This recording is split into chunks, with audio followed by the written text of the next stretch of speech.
بہت ضروری ہے بیکاز اس وقت جو ہے پاکستان کی عدلیہ جو ہے ایک آرگنائزڈ اسالٹ جو ہے ان کے اوپر ہوئی ہے. جی پہنچ جائے گی آواز پہنچ نہیں رہی ہے. آواز میری ہے, گرج تم لے آؤ ادھر آ کے ذرا ملا لیتے ہیں آواز کو گرج کے ساتھ, تو ٹھیک ہے, پھر گرجدار ہو جائے گی. پاکستان کے ایک آئینی ادارے جو اپولیٹیکل ہے, جس کا سیاست سے کوئی عمل دخل نہیں ہے, جن کی جو اوتھ آف آفس ہے وہ بھی اس چیز کی غمازی کرتی ہے کہ وہ سیاست میں عمل دخل نہیں دے سکتے, ان کے پلیٹ فارم سے اس قسم کا جو لیکچر جو ڈیلیور ہونا جو ہے وہ اپنے تئیں پاکستان کے آئین اور قانون کی وائلیشن تھی, بلیٹنٹ وائلیشن تھی. ایک سیاسی بیان آئی ایس پی آر کے پلیٹ فارم سے وہ ایک قانون اور آئین کی جو تھی وہ وائلیشن تھی.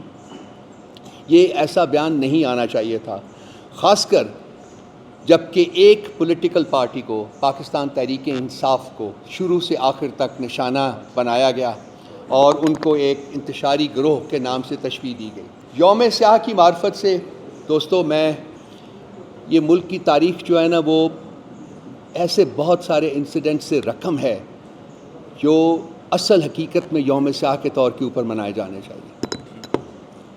4 مارشل لاز لگے ان 76 سالوں میں, اور باقی عرصہ جو تھا وہ ڈی فیکٹو مارشل لاز جو ہے, جیسا کہ آج تک ایک ڈی فیکٹو مارشل لاء ہے پاکستان میں, اس کے طور کے اوپر جانا جاتا ہے. 58 سے 69 تک پہلا مارشل لاء لگا, 69 سے 71 تک دوسرا مارشل لاء لگا, اور اسی عرصے میں پاکستان 2 لخت ہوا. کیا کسی ملک کی تاریخ میں ملک کے 2 لخت ہونے سے زیادہ سیاہ رات ہو سکتی ہے کوئی؟ ہم سے معافی مانگنے والوں نے کبھی قوم سے اس کے بارے میں معافی مانگی کہ کیا وہ وجوہات تھی جس کی وجہ سے ملک 2 لخت ہوا؟ کیوں ایک سیاسی لیڈر جو کہ ایبسولوٹ میجورٹی تھی جس کے پاس, اس کو اقتدار انتقال کرنے کی بجائے نے چڑھائی کی پاکستان کے اس صوبے کے اوپر جو کہ پاکستان کے آدھے سے زیادہ تھا. 56% of Pakistan was former East Pakistan, now Bangladesh. کیا آج تک کسی نے اس کے اوپر قوم سے معافی مانگی ہے, اس یوم سیاہ کے اوپر جو پاکستان تحریک انصاف سے معافی مانگنے کے تقاضا کر رہے ہیں؟ کیا ضیاء الحق کے دور کی معافی مانگی ہے کسی نے قوم سے, یا پرویز مشرف کے دور کی معافی مانگی ہے قوم سے کسی نے, جو ہم سے معافی مانگنے کا تقاضا کر رہے ہیں؟ ایبٹ آباد کمیشن کی رپورٹ آئی تھی, کہاں ہے وہ رپورٹ؟ کیوں اس کو پبلک نہیں کیا گیا؟ کیوں اس کے مندرجات کے اوپر امپلیمنٹ نہیں کیا گیا؟ کیوں وہ پالیسی ریویژنز نہیں کیے گئے جو کہ اس میں ریکمنڈیشنز کے طور کے اوپر سامنے آئے تھے؟ کوئی معافی مانگی گئی کسی سے؟ جو آج خاص کر وہ لوگ جو کہ پی ٹی آئی سے پتہ نہیں ناکردہ گناہوں کی سزا کے طور کے اوپر معافی مانگنے کی توقع کر رہے ہیں. پی ٹی آئی سے کوئی معافی کی توقع نہیں کرے گا. جو تاریخ دان ہیں, اگر کسی وقت انہوں نے انڈیپینڈنٹ تاریخ اس ملک کی لکھی, انفارچونیٹلی اس ملک کی تاریخ بھی ڈسٹارٹ کی گئی ہے, نہیں لکھی گئی ہے. اس ملک میں 3 وزرائے اعظم کو قتل کیا گیا ہے. کیا اس وقت کے حکمرانوں نے معافی مانگی ہے اس سے؟ کیا اس کے اوپر کوئی تحقیقات ہوئی ہیں؟ کیا ان کے محرکات جو ہیں وہ سامنے آئے؟ کیا جنہوں نے مارا وہ سامنے آئے؟ کیا ان کو سزائیں دی گئیں؟ یہ وہ سوالات ہیں جو کہ میرا خیال ہے, آئی ایم شیور کہ آپ سب لوگوں کے دماغوں میں ہوں گے, ذہنوں میں ہوں گے, لیکن ہم میں ہمت نہیں ہوتی کہ ہم بیان کریں. لیکن اب جس طرف اس ملک کو لے جایا جا رہا ہے, میرا خیال ہے وہاں سب کو ہمت کرنی پڑے گی اور بولنا پڑے گا اور ان سوالات کو اٹھانا پڑے گا. اس میں انہوں نے کہا جی کہ ہم کمیشن بنانے کے اوپر تیار ہیں, اگر وہ کمیشن 2014 کے سیٹ ان کو بھی انویسٹیگیٹ کرے گا اور پارلیمنٹ کے اوپر کوئی اٹیک تھا اس کو بھی انویسٹیگیٹ کرے گا. تو میں نے اپنی پریس کانفرنس میں کہا تھا جی کہ ہم بالکل مانتے ہیں اور یہ کمیشن بنائیں. یہ 2014 کے جو بھی ہوا 2014 میں سیٹ ان جو ہے اس کو بھی کریں انویسٹیگیٹ, بالکل پارلیمنٹ کے اوپر جو اٹیک تھا اس کو بھی انویسٹیگیٹ کریں, لیکن اس کے ساتھ ساتھ یہ سائفر کی کنسپریسی کو بھی انویسٹیگیٹ کریں. اور میں آج دہرانے لگا ہوں, یہ رجیم چینج آپریشن کو بھی انویسٹیگیٹ کریں. یہ عمران خان کے اوپر جو اٹیمپٹس ہوئیں, قاتلانہ اٹیمپٹس, ان کو بھی انویسٹیگیٹ کریں, جس کا مقدمہ بھی عمران خان کو درج نہیں کروانے دیا گیا تھا. یہ مے 9 کے انسیڈنٹس کو بھی انویسٹیگیٹ کرے, یہ اسٹولن مینڈیٹ کو بھی انویسٹیگیٹ کرے, یہ آڈیو اینڈ ویڈیو لیکس کو بھی انویسٹیگیٹ کرے, خاص کر جب لوگوں کے بیڈ رومز میں ویڈیوز فٹ کیے ہوئے ہیں وہ کس آئین اور کس قانون کے تحت ہو رہا ہے اس کو بھی انویسٹیگیٹ کرے. یہ انفورسڈ ڈیورسز جو کروائی گئی لوگوں کو پکڑ کے ان کو ٹارچر کر کے ان کو زبردستی ان سے پولیٹیکل لائلٹیز چینج کرنے, پولیٹیکل افیلیشنز چینج کرنے کا کیا گیا اس کو بھی انویسٹیگیٹ کرے. پولیٹیکل انجینئرنگ جو ہوتی رہی ہے پاکستان میں 76 سال کسی حکومت کو نہیں چلنے دیا گیا, یہ اس کو بھی انویسٹیگیٹ کرے. ضرور بنائے کمیشن. اب میں ان کو یاد دہانی ان کو کراتا رہوں گا کہ انہوں نے مانا ہے کہ ہم کمیشن بنانے کے اوپر تیار ہیں, اس کے بعد خاموشی طاری ہے, لیکن ہم ان کو خاموش اس مسئلے کے اوپر نہیں رہنے دیں گے. میں 3-4 چیزیں آپ کو بتاؤں گا جو کہ خان صاحب نے اپنی پارٹی کو اور اپنی ذات کو پولیٹیکلی ڈیمیج کیا, لیکن ان کو نظر آ رہا تھا کہ شاید وائلنس ہو جائے, تو انہوں نے وہ جو انیشیٹوز تھے ان کے پولیٹیکل انیشیٹوز ان کو ابورٹ کیا. 10 اپریل کو نیشن وائڈ پروٹیسٹس جو تھیں رجیم چینج کے آپریشن کے خلاف ان کو انہوں نے روکا. 24 مئی کو حقیقی آزادی کا لانگ مارچ تھا, اس کو بھی انہوں نے 26 مارچ کو انہوں نے ابورٹ کیا, کیونکہ ان کو بتایا گیا تھا کہ اسلام آباد پہنچنے کے اوپر وائلنس ہو سکتا ہے. جب خان صاحب کے اوپر اسیسینیشن اٹیمپٹ ہوئی تو اس وقت بھی وائلنس کی پاسبلٹی تھی, لیکن خان صاحب نے ان کو روکا کہ نہیں, کچھ نہیں کرنا. حقیقی آزادی کا مارچ ریلی جو پنڈی میں ہوئی تھی, پاکستان کی تاریخ کی سب سے بڑی ریلی, وہاں بھی وائلنس کی جب ان کو انڈیکیشن ملی تو وہاں بھی انہوں نے بیک آف کیا کہ نہیں, ہم یہ نہیں ہونے دیں گے. اور مارچ 8 2023 کو الیکشن ریلی جو کہ پنجاب الیکشن کیمپین کی تھی, اس وقت بھی یہ 5 ایسے انسیڈنٹس ہیں جہاں کہ انہوں نے وائلنس کو پری ایمپٹ کیا, نہیں ہونے دیا. اگر وہ نہ کرتے تو وائلنس ہو سکتا تھا. بغیر سوچے, بغیر سمجھے اور بغیر ڈیٹا ہوئے اگر صرف آپ ایلیگیشنز لگائیں گے تو پھر ریبٹلز آئیں گے, پھر آپ سے سوالات ہوں گے, پھر پوچھا جائے گا آپ سے کہ آپ کا کانٹیکٹ کیا رہا ہے 76 سالوں میں. آج ہم پوچھ رہے ہیں اور ہم پوچھتے رہیں گے. اب یہ چیز ہے, یہ واپس ہونے والی نہیں ہے, یہ آگے جائے گی. اور یہ جنگ جو ہے وہ کسی بیرونی طاقت نے پاکستان کے اوپر مسلط نہیں کی, بلکہ یہ جو آپ کے انٹرنل فیکٹرز ہیں, انٹرنل جو موٹیویشنز ہیں, وہ ان کی وجہ سے آج پاکستان کو ایک حالت جنگ میں دھکیلا گیا ہے. آج IMF کی رپورٹ جو آئی ہے اس میں جو سٹیٹمنٹ آئی ہے اس میں انہوں نے بڑے کلیئر انداز میں نشاندہی کی ہے کہ پاکستان کی پولیٹیکل انسٹیبلٹی جو ہے وہ ایک بہت بڑا ڈی اسٹیبلائزنگ فیکٹر ہے. دیٹ مینس کہ یہ الٹیمیٹلی ان کے فیصلے کے اوپر بھی امپیکٹ کرے گا. ہمارے کچھ انتہائی برادرانہ اور دوست ممالک کے دوست جو پاکستان آ رہے تھے, وہ وہاں بھی ان کے وزٹ کو بھی ڈیلے کیا گیا ہے. یہ ڈیلے انہوں نے خود کیا ہے, ہم نے نہیں کیا, انہوں نے کیا, لیکن وہ بھی آبویسلی کو وجوہات ہوں گی جس کی وجہ سے اس وزٹ کو ڈیلے کیا گیا ہے. اور پاکستان کی جو پولیٹیکل انسٹیبلٹی ہے اس ملک میں, وہ ان میں سے سب سے امپورٹنٹ وجہ ہے جو ہمیں نظر آتی ہے. تو ان چیزوں کو اگر سب چیزوں کو سامنے رکھے تو اس وقت اس ملک کو جو حالت جنگ میں ہے, میں کہتا ہوں کہ حالت جنگ میں ہے, اس کو وہ اس کے زخموں کو مزید کھرچنے کی ضرورت نہیں ہے, بلکہ ان زخموں کے اوپر مرہم رکھنے کی جو ہے اس کو ایک شدت سے ضرورت محسوس کی جا رہی ہے. اور اس کے لیے یہ جو جنگ کا سما بنایا گیا ہے اس کو ختم کرنا پڑے گا. اور یہ جنگ کا سما صرف اور صرف اس صورت میں ختم ہو سکتا ہے جب کہ پاکستان کو دوبارہ آئین, قانون اور انصاف کے راستے کے اوپر چلنے دیا جائے. اور یہ اس صورت میں ممکن ہوگا جب اس ملک کے جو افراد ہیں, اس ملک کے جو ادارے ہیں, ان کو آزاد کرے تاکہ وہ ملک کو آگے لے جا سکیں. میں آخر میں کچھ 2-4 باتیں اور کروں گا, لیکن میری جو اس وقت خواہش ہے اور میں چاہوں گا کہ اس کو آپ ضرور براڈ کاسٹ کریں, وہ یہ ہے کہ یہ ملک جو ہے اس وقت اس کو ہیلنگ ٹچ چاہیے اور اس کے زخموں کے اوپر مزید نمک پاشی نہیں ہونی چاہیے, کیونکہ یہ ملک بہت کمزور ہو چکا ہوا ہے. یہ بہت انفیبلڈ ملک ہے اس وقت. یہ ملک اکنامک کیپٹیو ہے اس وقت.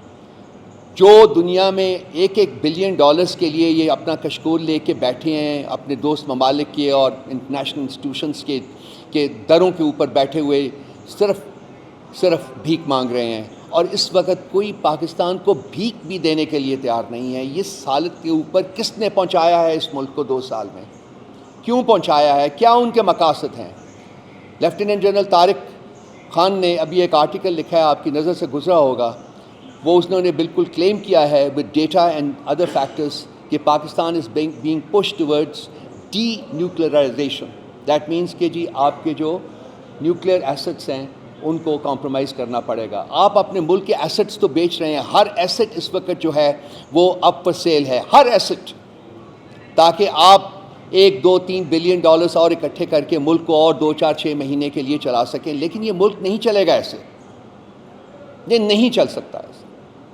سو ہماری استدعا جو ہے صاحب اقتدار لوگوں سے صرف یہ ہے that they should take a step back and think about the country. ملک کے بارے میں سوچیں اور دیکھیں کہ کیا وہ غلط فیصلے ہیں جو انہوں نے کیے ہیں اور کیا وہ غلط فیصلے ہیں جو کہ وہ کیے جا رہے ہیں, اور ہر گزرنے والا دن جو ہے وہ فردر پرپیچویٹ کر رہے ہیں ان فیصلوں کو.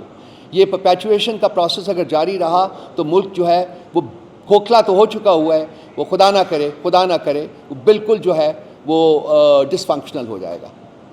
اور وہ سٹیج ہوگی جب کہ آپ کے پاس کچھ جو ہے نہیں رہے گا بیچنے کو, کچھ نہیں رہے گا گروی رکھنے کو. اور پھر جیسا کہ جنرل طارق خان نے لکھا ہے, شاید یہ نیوکلرائزیشن کی طرف جائے اور شاید اور بھی بہت کچھ آپ کو کرنا پڑے. سو ایک پوٹنٹ ذہن کا تقاضا یہ ہے کہ آپ اس سٹیج کے اوپر پہنچنے سے پہلے ری تھنک کریں اور سوچیں کہ کیا وہ فیکٹرز ہیں جنہوں نے ہمیں یہاں پہنچایا ہے اور کس طریقے سے ان فیکٹرز کو ریورس کیا جا سکتا ہے تاکہ ملک آئین قانون اور انصاف کے جو تقاضے ہیں ان کے مطابق فنکشن ہو سکے. میں ریکویسٹ کروں گا اپنے دوست کہ وہ آج جو اسالٹ ہو رہا ہے جوڈیشری کے اوپر, اس سلسلے میں آپ کو آگاہ کریں. عمران خان صاحب کے ساتھ جب میری ملاقات ہوئی ویری نیکسٹ ڈے, انہوں نے رؤوف صاحب کی بڑی تعریف کی, انہوں نے بڑے بہترین طریقے سے اس کا جواب آپ کو دے دیا تھا. لیکن بات یہ ہے کہ مجھے یہ بتائیں, یہ ہماری فوج ہے, عمران خان کی فیملی, بلکہ انہوں نے مجھے خود کہا میکسیمم یا فوج میں ہیں یا بیوروکریسی میں. ہم ان سے محبت کرتے ہیں, وہ ہمارے ملک کی خاطر جانے دیتے ہیں. ووٹ کی پرچی آپ نے دیکھ لی 8 فروری کو پبلک نکلی, یہ الگ بات ہے. رؤوف صاحب نے آپ کو بتا دیا نامینیشن فارم چھینے گئے. ہمارے 90% جو ٹاپ لیڈرشپ تھی ان سب کے کاغذات نامزدگی ریجیکٹ ہوئے, بشمول میرے. آپ گواہ ہیں. میں آپ میڈیا کے دوستوں کو ساتھ لے کر گیا ان کرپٹ بیوروکریٹس کے پاس جو ریٹرننگ آفیسرز بنائے گئے تھے چیف جسٹس آف پاکستان نے, جن کے خلاف ہم نے پٹیشن فائل کی تو ہمارے ہی خلاف الٹا کانٹمپٹ پروسیڈنگ شروع کر دی گئی. میں آپ کے میڈیا کے دوستوں کو لے کر گیا, لاسٹ ڈے تھا, میں نے کہا جی تینوں حلقے اسلام آباد کے 46, 47, 48 میں نے کاغذات جمع کرائے تھے. میں نے کہا کوئی آبجیکشن ہے تو مجھے بتا دیں, میں اس کو فلفل کروں. تینوں 47, 46, 48 کے ریٹرننگ آفیسر نے کہا کہ آپ وہ آدمی ہیں جس کے خلاف کوئی آبجیکشن نہیں ہے, اور آپ گواہ ہو اس بات کے رات 12 بجے کس طریقے سے میرے کاغذات پہ ریجیکٹ کر دیے گئے. لیکن اس بات کو ہم آگے چلتے ہیں, بلے کا نشان چھین لیا, اور نہ صرف بلے کا نشان چھینا, اس کے ساتھ میرے سمیت ہمارے ورکرز کے خلاف FIRیں کٹیں. یہ میری کانسٹیٹوئنسی ہے جہاں ہم بیٹھے ہوئے ہیں. آپ کے تقریباً 100% میڈیا ہاؤسز وہ ہیں جو میری کانسٹیٹوئنسی میں آتے ہیں, اور یہ ریڈ زون کا سارا ایریا اور 70% دیہات بھی. میں دعوے سے کہتا ہوں, آپ بتا دیں, آپ سارے دوست گواہ ہو اس بات کے, کون سے پولنگ اسٹیشن میں گئے اور جہاں سے میں ہارا ہوں, یا وہ کٹ پتلی جیتا ہو. لیکن ہم ہار گئے, ہرایا گیا ہمیں, ہم تو جیت گئے. اور اسی طرح تینوں حلقے اسلام آباد کے اور باقی جو کچھ بھی ہوا. کسی تہذیب یافتہ جمہوری ملک میں عوامی انقلاب ووٹ کی پرچی کے ذریعے ہوا کرتا ہے, اور وہ ہو گیا. رات کے 12 بجے وہ چیف الیکشن کمشنر جو سہولت کاری کرتا ہے مسلم لیگ نون کی اور لندن ایگریمنٹ کی, وہ رات کو 12 بجے کہیں چلا جاتا ہے. یہ بھی آپ نے ہمیں بتایا, ہم تو نہیں تھے وہاں موجود. اس لیے میں کہتا ہوں آپ کی انٹیلیجنس بہت اسٹرانگ ہے. وہ کسی مخصوص جگہ پہ جاتے ہیں اور جب 3 گھنٹے بعد واپس آتے ہیں تو رزلٹ پہلے رک جاتا ہے اور اس کے بعد چینج ہونا شروع ہو جاتا ہے. میں آج بھی سوال کرتا ہوں کہ آپ اس کے بارے میں بتائیں, آپ کہاں گئے تھے اور کیوں آپ نے ان ریزلٹس کو چینج کیا یا کرایا. اور اسٹیبلشمنٹ کے وہ صحافی جو اپنے آپ کو اسٹیبلشمنٹ کے قریب ترین سمجھتے ہیں, آپ ان کی اوور آل اسیسمنٹ پبلک میں یا ٹی وی میں بیٹھ کے لے لیں, یا آپ خود ان سے انفرادی طور پر پوچھ لیں کہ کیا رزلٹ تھا. مجھے ایک میرے دوست نے, میں بتائے بغیر, کیونکہ جس طرح صحافیوں کو یہ حق حاصل ہے کہ وہ اپنا سورس نہ بتائیں, لہٰذا میں اپنے ایک دوست صحافی مشہور جرنلسٹ اور اینکر پرسن کی بات بتانا چاہتا ہوں نام لیے بغیر. اس نے کہا جی میں جب گیا مجھے کہا گیا سب روک دیں. میں احتیاطاً چلا گیا چیک کرنے کے لیے کہ ریزلٹس کا مسئلہ کیا ہے, کیوں روک دیے ہیں. وہ جو رزلٹ کمپائل کر رہے تھے میں نے ان سے پوچھا جی کیا مسئلہ ہے. انہوں نے بڑے گھبراتے ہوئے کہا جی 2/3 میجورٹی سے زیادہ لیڈ کے ساتھ پی ٹی آئی جیت چکی ہے اور ہمیں کہا گیا ہے کہ آپ رزلٹ روک دیں. ہم مجبور ہو گئے ہیں رزلٹ روکنے پہ. خیر یہ الگ بات ہے. مجھے یہ بتایا جائے کہ یہ آپ کی اگر رپورٹ تھی, اور پھر خان صاحب نے بھی اس کے بارے میں اس دن ہمیں بتایا 7 تاریخ کو جب ہماری ملاقات ہوئی, آپ کہتے ہو کہ جی آپ بنا دیں کمیشن. ضرور بنائیں. کس نے منع کیا آپ کو؟ خان صاحب نے کہا کہ میں بالکل پیش ہونے کے لیے تیار ہوں 2014 کا. لیکن ساتھ انہوں نے یہ بھی کہا کہ پی ٹی آئی کے زمانے میں 2 دھرنے ہوئے مولانا فضل الرحمان کے, جو انہوں نے کہا کہ ہماری کس کس سے بات ہوئی تھی, وہ بھی آپ کے آن ریکارڈ کر لیں. کس کس سے دھرنے میں بات ہوئی اور کس کس نے کیا کیا ان کے ساتھ وعدے کیے اسٹیبلشمنٹ کے. اور اس کے ساتھ 2 مسلم لیگ نون اور پیپلز پارٹی کے لوگوں نے بھی یہاں جلوس لے کر آئے. ہم نے تو ایک سنگل ایف آئی آر نہیں کاٹی. یعنی ایک دھرنے سے تو آپ کو تکلیف ہے, ضرور کریں, اس میں کمیشن سے ہم انکاری نہیں ہیں, مگر باقی دھرنے اور باقی جلوس. اور پھر کیا آپ ایک سپر سیاسی پارٹی ہیں؟ اگر آپ ایک سپر سیاسی پارٹی ہیں اور سیاست کو آپ نے ریگولیٹ کرنا ہے کہ کون دھرنا آئندہ دیا کرے گا, کون احتجاج کیا کرے گا اور کون لانگ مارچ کیا کرے گا, تو پھر آپ ایک پالیسی سٹیٹمنٹ یا آئین میں ترمیم کر کے اپنے آپ کو ایک سپر پولیٹیکل پارٹی ڈکلیئر کرا دیں تاکہ آپ کے پاس اس کا بھی جواز اور حق موجود ہو. مجھے روف بھائی دیکھ رہے ہیں, اس کا مطلب ہے کہ وہ مجھے کہنا چاہتے ہیں میں مختصر کروں, اس لیے میں اب اپنی بات کو صرف ٹو دی پوائنٹ بات کروں گا.